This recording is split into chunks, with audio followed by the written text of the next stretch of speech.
Allow me to draw your attention to an apparently surprising thing. If I told you that now, when you are reading these lines, you are in fact asleep, you would certainly believe that I have gone mad. You are awake, you are concentrating your attention to reading, and you are aware of your environment as well. You can see the furniture of your room, you can hear the call of the birds from the nearby forest. You are also aware of your thoughts and emotions. How can anyone claim that you are asleep at this very moment? Naturally, you, just like everyone else, sleeps at night.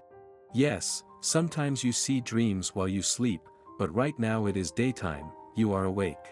So how could you see dreams? You imagine a whole world around yourself. I believe that you do not only sleep at night, but also during the daytime.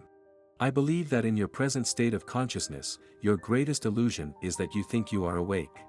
I believe that in your present existence, your greatest illusion is when you think that you are alert. What I see is that in your present state of consciousness you are asleep, and at present you are dreaming, and what you see and hear are all parts of your dream.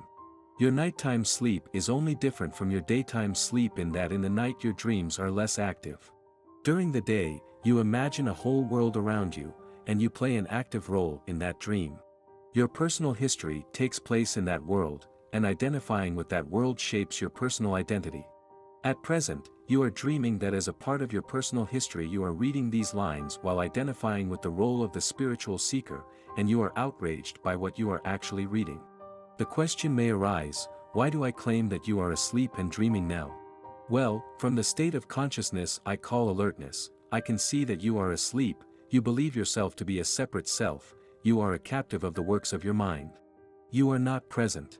What is the evidence for me to say that you are now asleep and, as a citizen of a dreamland, you are dreaming that you are awake? It is because you are not present. To be present means that you are fully alert, attentive, and conscious in the present moment. Whatever you do that fully consciously, you focus your entire attention on that particular activity. Do you feel free to declare that you are present in every moment of your life? What does it mean to be awake? It has happened to all of us that we have come under the spell of a moment, at some time during our life. A beautiful landscape, a sunset, a beautiful piece of art, the rhythm of music enchanted us. It may even happen that we are just lost in the silence of a peaceful moment. The identification with the forms and shapes loosens a little bit for a short while, and in that instant, we may experience an entirely different state of consciousness. You live in a separate world. How deep you sleep may depend on how realistic you find your dreams, how much you identify with your identity embedded in your personal history.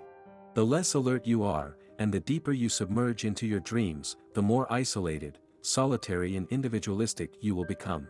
Every sleeper, including you, has a separate world. Only those who exist in the state of conscious alertness, the true lucid dreaming, have a common, shared reality.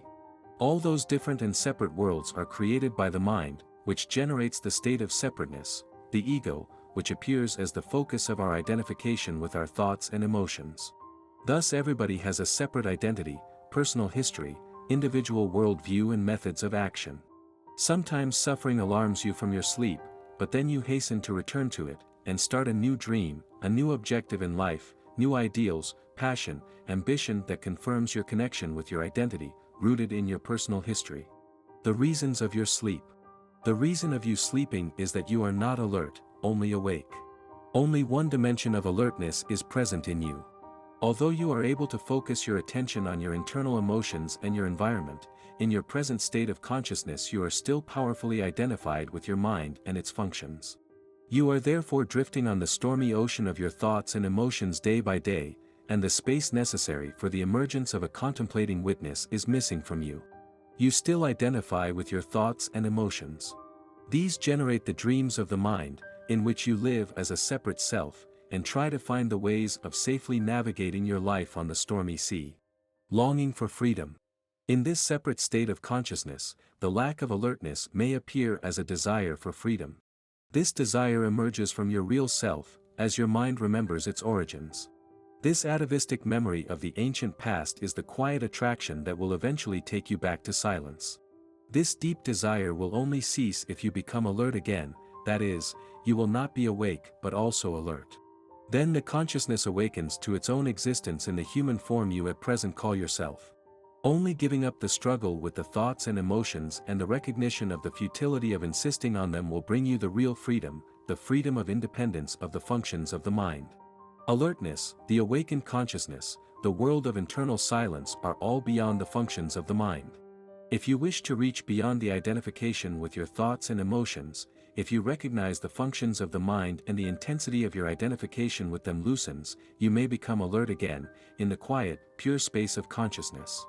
In this way, the third dimension of alertness, that is, the contemplating consciousness, appears in your life. This the original state of our existence, the pure consciousness, the state of the witnessing presence. By Frank M. Wanderer.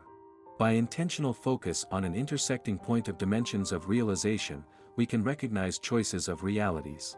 When we choose the awareness that arises from deep within our own consciousness, we ultimately arrive at our own essence of being. We realize that we are forever a presence of infinite awareness, expressing ourselves in part as our human person, living a script that we can modify according to our personal vibratory spectrum. Because we are fractals of the consciousness that creates everything always, we are always creating energetic expressions through the workings of our attention and emotional alignment in polarity and frequency. When we are loving and compassionate, we attract those energies and can live in a reality of love and compassion. Regardless of how we got into the situation that we are in, we always have a choice of whether we wish to remain in this energetic spectrum or experience another one. The energy that is the source of our life force is constantly flowing through us as much as we allow.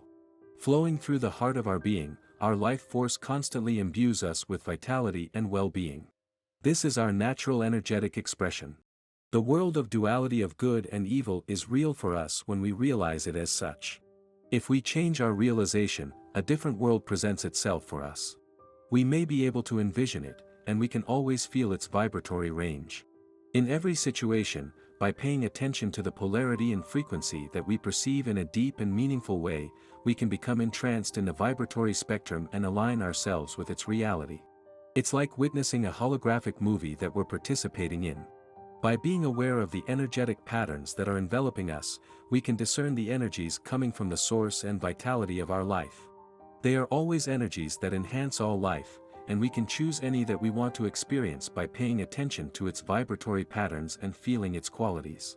By being accepting and grateful in every situation, we attract experiences that enhance those feelings. We change our reality to the world of the consciousness of our heart. In a desire to penetrate the meaning of life, we may open our awareness to the creative reality of our own perspective. How we think and feel about everything and everyone is how we create our own energy signature, which is the vibratory presence that we project throughout our being. The vibratory quality of this energy is returned to us in our experiences through the energetic patterns that we attract. These patterns are held in our subconscious in alignment with our predominant perspective. Each of us has a telepathic way of imagining what is real for us. Our imagined participation in scenarios creates experiences defined by our personal perspectives of chosen vibratory frequencies and polarity. We create our own realization of what is real for us. It opens our awareness to greater realities. In this vibratory environment, we can walk onto a new path of greater vitality and creative power. Our vibratory environment has its own spectrum of vibrations that we live within. When we are in synchronization with it, we have a stronger presence and radiance of our essence. We become unaware of our inner guidance. If we feel this, it's time to do an honest evaluation of our perspective on life. We can feel this energy and know what it is. Living within a plasma environment of expressions of infinite consciousness, we can open our awareness as far as we're willing to go. If we have residual negativity, it becomes known, and we can resolve it.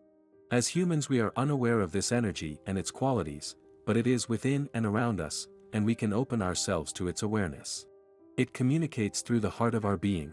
It is where we experience love, compassion, and the enhancement of all life.